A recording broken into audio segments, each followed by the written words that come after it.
Arrangement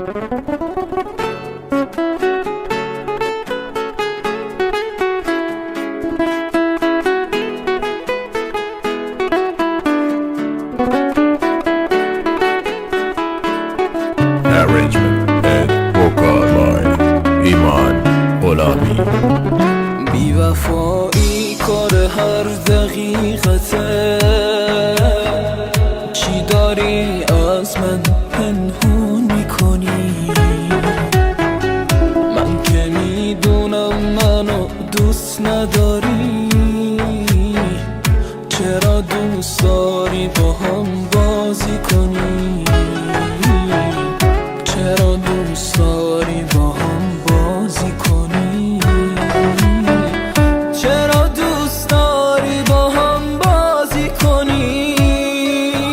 عشقامو پنهونی دارم میریزم، دنیا به کام تو برو عزیزم. شاید بفهمی مثل من نمیشه فدای خنده های تو عزیزم. یه عمری حرفات رو دلم لونه کرد، دوستم نداشتی برو بی معرفت. یادم نمیره با دلم چه کردی، تنهام گذاشتی برو بی معرفت.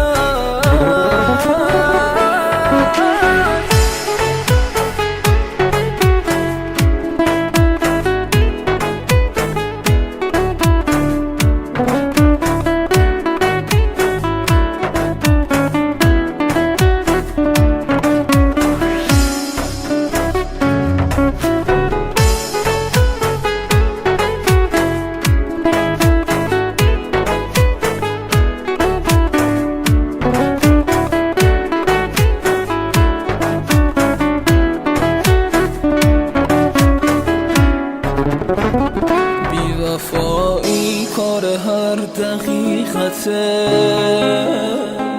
تو نمیدونی فقط من میدونم. تو به هم میخندی و من میشینم پای سجاده و نفرین میکنم، پای سجاده و نفرین میکنم، پای سجاده و نفرین میکنم.